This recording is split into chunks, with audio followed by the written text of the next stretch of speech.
Alright guys, so this is the last video.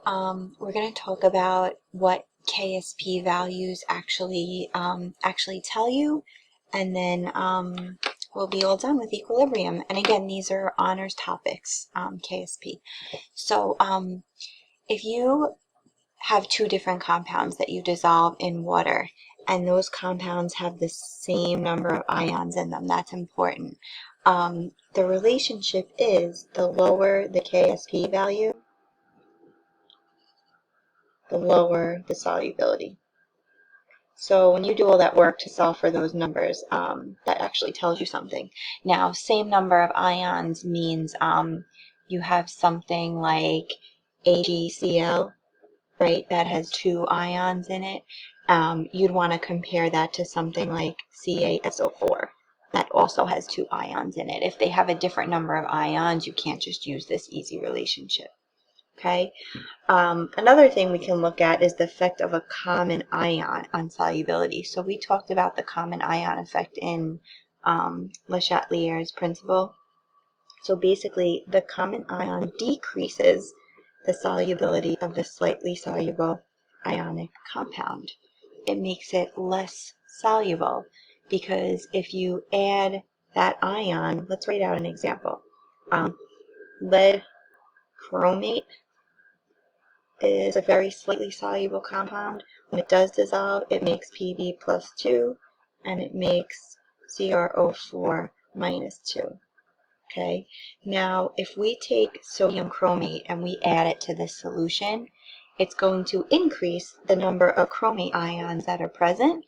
And when we increase the number of ions, which way are we going to shift? We're going to shift left. And is left the direction of dissolving? Absolutely not. Okay, so it makes it less soluble if you add something with the same type of ion in it. Okay, so here's a practice problem with comparing solubilities. Okay, so I have zinc hydroxide, and that's going to dissociate into calcium and two hydroxide ions. I'm going to go through my ice table.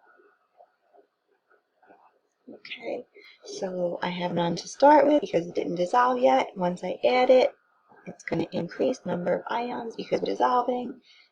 And I'm going to see how my I and my C relate together to get equilibrium. Okay, so now for this one, what are they giving me? They're giving me the KSP. So if I write out KSP, which again doesn't include zinc. Oh my goodness, I wrote calcium. It should be zinc. Sorry guys. Brain fart. It should be the zinc ions, the products, times the hydroxide ions squared. And I don't do divided by reactants because the reactants are solids, and I ignore that. They're telling me the KSP in this question is 7.7 times 10 to the negative 17. And all I know about the zinc and the hydroxide ions are their X concentrations at equilibrium. So I know 7.7 times 10 to the negative 17 equals 4x cubed. So what I can do is I can divide both sides by 4, and I can take the cubed root, and I would solve for x and get x equals 2.68 times 10 to the negative 6 molar. So that's going to be the concentration of zinc ions, which is what they asked me to solve for. If they asked me to solve for hydroxide ions, I would just plug the x in there and times that number by 2. But they didn't ask me to do that, so I don't have to. Okay, now next part of this question. Calculate the concentration of zinc ions at 25 degrees Celsius in a solution containing 0.1 molar NaOH. So here, guys, we have a common ion, and that hydroxide ion, that's going to add itself to the hydroxide ions that were originally in the solution. So we actually have to set up a whole new table. We have our zinc, we have our hydroxide, two hydroxides, right? Yeah. We're going to do our ice. CE. Okay. Now, what makes this different here, guys, is that we have 0, but we already have 0.1 molar hydroxide ions from the NaOH that's already in the water. Okay, so now our change, we're still going to do our change the same way, and now we're at equilibrium. 0 plus X is X, but then for hydroxide, it's going to be 0.1 plus 2X. So I have more hydroxide ions than I had before. So I'm going to plug in that number that they gave me for KSP. Now I'm going to plug that in for zinc, but this is going to be my new number that I plug in for hydroxide. Okay. You could actually ignore that because it's so small. That's similar to that rule before that got us out of using the quadratic equation. It's just going to make everything easier to solve for. So if I ignore that that's there,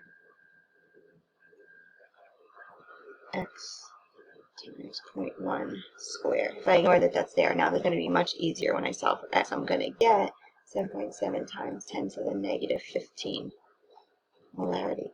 So if I compare this number to the one we solved for up here, this is a much lower solubility because I added extra ions, which made the reaction shift to the left. Okay, so that's something pretty cool to understand about KSP. Last thing, guys, that you're going to be able to do is determine if a precipitate forms when solutions are mixed. Before this, we were able to look on table F and decide, but this is if they're asking you to use KSP. So the first thing that we have to do is write out the equation. So they're giving me AgNO3 and they're giving me NaCl, and a double replacement reaction is going to happen. So Ag is going to wind up with Cl and Na is going to wind up with NO3. So that's old stuff that we should know how to do. The next thing that we need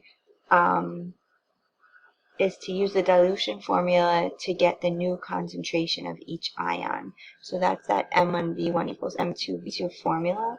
So I'm going to just like draw a squiggly line here to separate this. So I have 0.005 molar AgNO3, and I have 100 milliliters of that. That was just given to me in the question. And I want to also write down what I have of this, 0.025 molar, and I have 100 milliliters of solution. Okay, so that's what they're giving me. So now M1V1 equals M2V2. M1 and V1 are what are given to me in the question. Now M2 I don't know, but V2 is after I mix both of these solutions. What's my total volume going to be? It's going to be 200. Okay, so if I solve for X, I get 0.0025 molar, and that's of Ag plus ions. Okay, I'm going to do the same thing over here. The one side is what I'm given in the question. The other side, I don't know the molarity, but I know my new volume is 200 when I mix those two liquids together. And then X is going to equal 0.00125 molar Cl minus ions. Okay? So now, what does it say to do next? Plug molarity ions into QSP. Okay. So the QSP, if I write out the formula, I want to see if AgCl is a precipitate. So I need to write out what it would look like if it dissolved, right? That's what it would look like. So the KSP would be Ag plus times the concentration of Cl minus, and the question actually tells me it's 1 negative 8, right? So if I do the QP, I'm going to plug in the numbers I just got in the work that I did up there. Okay, and I get 3.125 times 10 to the negative 6 power. Okay, so what happens here, if your QSP is greater than your KSP, then yes, a precipitate forms.